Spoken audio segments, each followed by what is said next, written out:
এবার আল্লাহ দেখলেন সাইয়েদনা ইব্রাহিমের হৃদয়ের মধ্যে ইসমাইলের জন্য ভালোবাসা বেশি না কম? কত বেশি জানেন?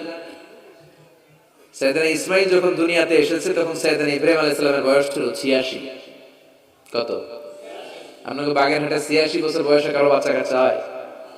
হ্যাঁ, আছে এরকম পালোয়ান? আছে কেউ? নাই। সাইয়েদনা ইসমাইল যখন এসেছে দুনিয়ায় তখন সাইয়েদনা ইব্রাহিমের বয়স কত ছিল? 86। তার মানে 86টা বছর আল্লাহর কাছে কাঁদছে আর দোয়া করছে, আল্লাহ একটা সন্তান দাও দাও দাও, দেয় নাই। 86 বছর বয়সে যে যেই সন্তানটা দিল, ওই সন্তানের প্রতি মায়া, দরদ, মোহব্বত, ভালোবাসা বেশি না কম? আল্লাহ দেখতে চাইলেন এই ছেলের জন্য মায়া বেশি নাকি আল্লাহর জন্য বেশি? আল্লাহ ডেকে বললেন, ইব্রাহিম দেখি হৃদয়ে কার জন্য দরদ আর ভালোবাসাটা বেশি। যাও আমার সন্তুষ্টির জন্য 86 বছর বয়সে পাওয়া কলিজার টুকরা দুধের বাচ্চা ইসমাইলকে জবাই করে আমার খুশি অর্জন করো।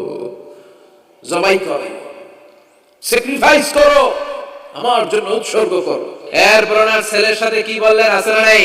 ফালাম্মা বালাগা মাআহু السعي قال يا بني إني أرى في المنام أني أذبحك فانظر ماذا ترى।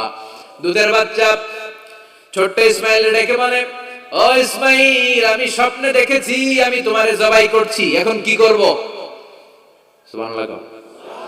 আমার আব্বা যদি আমার কইত, আপনার বাবা যদি বলতো, আব্বা তোরে তো দেখছি স্বপ্নে জবাই করি, আমরা কইতাম আব্বা আমার দেখেন না, আমার বড়টারে দেখছেন।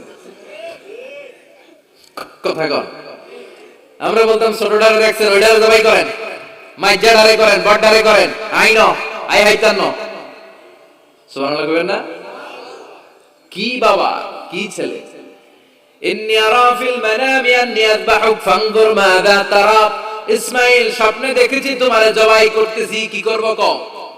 সাইয়েদনা ইব্রাহিম এই প্রশ্ন করার পরে সাইয়েদনা ইসমাইল বললেন, ক্বালা ইয়া আবাতি ফাআল মা তুমার। বাবা আপনি স্বপ্নে যা দেখেছেন ঠিক তাই করেন, যা দেখেছেন তাই করেন। আমগো পোলাগুলাও পোলা, ওনার পোলাও পোলা। সাতাজিদুনি ইনশাআল্লাহু মিনাস সাবিরিন। আব্বা আমি তো ডরাই না, আপনি ডরায়েন না। আমি ভয় পাই নাই, আমি ভয় আছে, আপনি ভয় পান কিনা? আল্লাহু আকবার। কি ছেলে দিয়েছিল আল্লাহ তারে!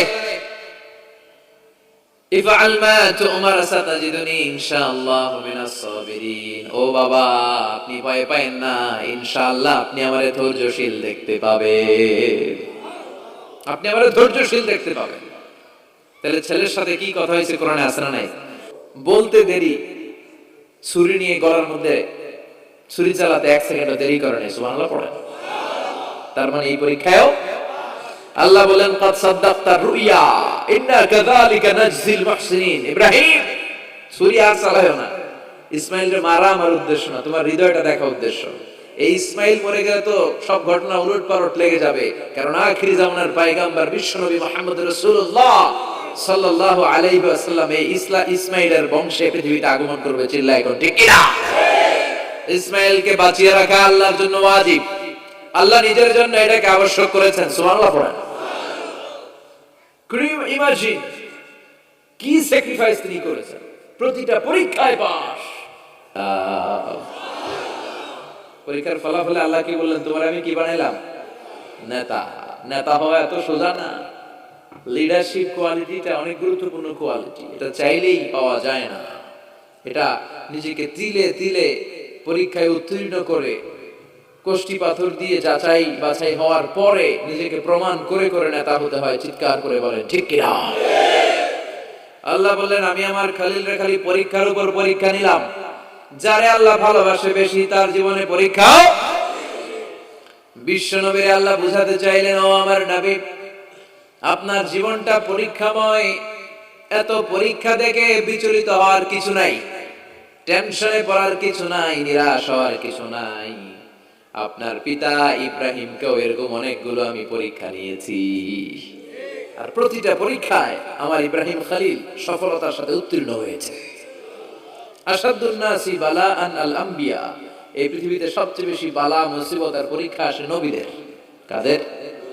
সুম্মাল আমসাল ফাল আমসাল। এরপরে সিদ্দিকিনদের, শুহাদাদের, সলিহিনদের।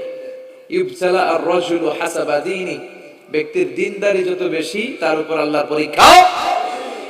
এজন্য মুমিন পরীক্ষাতে ভয় পায় না, মুমিন কখনো বিচলিত হয় না, মুমিন ভরসা রাখে একজনের উপর। চিল্লায় বলেন যিনি কে? আল্লাহ বললেন পরীক্ষার পর পাহাড় সম পরীক্ষা দিয়ে আমি আমার খলিল ইব্রাহিমকে যাচাই করেছি। একটা পরীক্ষায় ইব্রাহিম ফেল করে নাই, প্রতিটা পরীক্ষায় পাস। এগুলো বলে বলে বিষ্ণুনবীর আল্লাহ সান্ত্বনা দিচ্ছে, নবী ওরা আপনারে গালি দেয় জাদুকর বলে, ওরা আপনারে গালি দেয় গণক বলে, ওরা আপনারে কবি বলে গালি দেয়, ওরা আপনারে পাগল বলে গালি দেয়, একটার পর একটা পরীক্ষায় আপনি জর্জরিত হচ্ছেন। নবী আপনার পিতা ইব্রাহিম তো এর চেয়েও বেশি পরীক্ষায় পড়েছে। দুনিয়াতে আমরাও যারা পরীক্ষা শিখা, আমরাও সাইয়েদনা ইব্রাহিমের জীবনী থেকে শিক্ষা নেওয়ার দরকার আছে না নাই? গালি আসবে, মন্দ কথা আসবে, বিপদ আসবে, জেল জরিমানা আসবে, ঝুঁকি আসবে। এই ঝুঁকি আর রিস্কের মধ্য দিয়ে কালিমার দাওয়াতের প্রচারের কাজ করতে হবে। চিল্লায় এখন ঠিক কিনা? এটাই মুমিনের বৈশিষ্ট্য। ঝুঁকি, বিপদ, পরীক্ষা, বালা, মুসিবত এগুলো মুমিনের লক ছাড়ে না, পিস ছাড়ে না। কারণ মুমিনরে পছন্দ করে কে?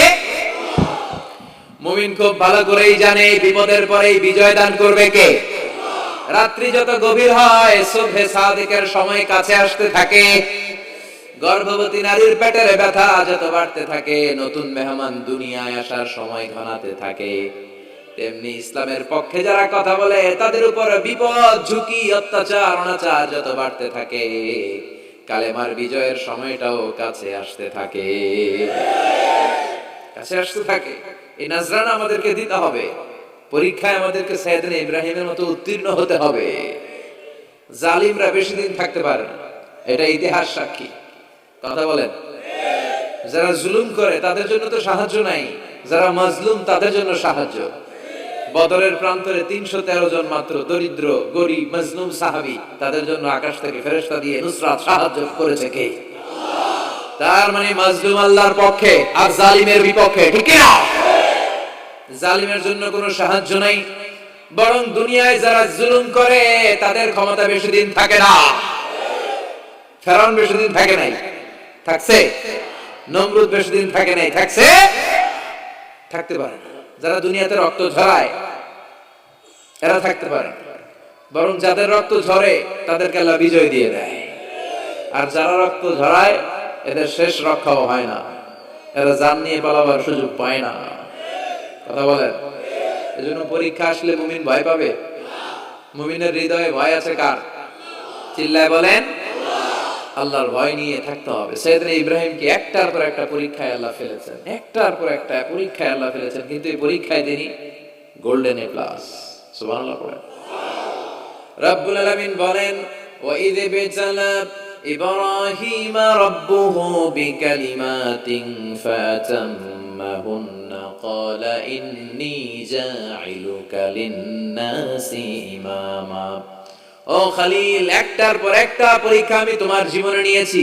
বিশ্বনবীরে বললেন আমার ইব্রাহিমের উপর একটার পর একটা পরীক্ষা আমি নিয়েছি, ইব্রাহিম প্রতিটা পরীক্ষায় পাস। আর খুশি হয়ে আমি বললাম, ইব্রাহিম আমি তোমার নেতা বানিয়ে দিলাম। আল্লাহ put Sayyidina Ibrahim in some tests and trials, and Sayyidina Ibrahim successfully overcome all the tests. Allah said, Ibrahim, I'm gonna make you the leader. Ibrahim আমি তোর লিডার বানাই দেব, এই ফলাফল স্বরূপ তোমার আমি গোটা বিশ্বের নেতা বানাই দিব। I'm gonna make you the leader. এজন্য সাইয়েদনা ইব্রাহিমকে নেতা বানাই দিলেন কে? একটার পর একটা পরীক্ষা তিনি দিয়েছেন। একটাও সাধারণ পরীক্ষা ছিল না, সব ভয়ঙ্কর পরীক্ষা। পরীক্ষাগুলো ছিল অগ্নি পরীক্ষা। পরীক্ষা নাম্বার 1 ইলকাউহু ফিন্নার, আগুনের পরীক্ষা। নমরুদ বলে, ইব্রাহিম ঈমান ত্যাগ করো, না হলে আগুনে ফেলবো। কোথায় ফেলবো? সাইয়েদনা ইব্রাহিম বলে, আমার জীবন যাবে কিন্তু ঈমান যাবে। ঈমানের পথে অবিচল থেকে আমার মরণ যেন হয়। তোমারই কাছে মিনতি আমার, তোমারই কাছে মিনতি আমার, মহামহিম দয়াময়। ঈমানের পথে অবিচল থেকে আমার মরণ যেন হয়। পড়ে না আমিন। নমরুদ বলে ইব্রাহিম ঈমান ছাড়ো, তারা হলে আগুনে ফেলবো। ইব্রাহিম বলে জীবন যাবে কিন্তু ঈমান যাবে। তার মানে পরীক্ষায় পাস, আগুনে ফেলে দেয়া হলো, ঈমান হারা করতে পারে নাই নমরুদ। তার মানে আগুনের পরীক্ষা নাকি ফেল না পাস। পরীক্ষা নাম্বার 1। পরীক্ষা নাম্বার 2, আল্লাহ বললেন ইব্রাহিম কলিজার টুকরা সন্তান ইসমাইলকে আর প্রিয়তমা স্ত্রী হাজারকে মক্কার ধুধু প্রান্তরে রেখে আসো, যেখানে কোনো মানুষ নাই, কোনো পাখি নাই, কোনো প্রাণী নাই, কোনো খাওয়ার পানিও নাই, কেউ নাই, জনমানব শূন্য এলাকার মধ্যে ফ্যামিলির সবাইকে রেখে আসো, ইসমাইলকেও রেখে আসো, হাজারকেও রেখে আসো। কোনো টু শব্দ করলেন না।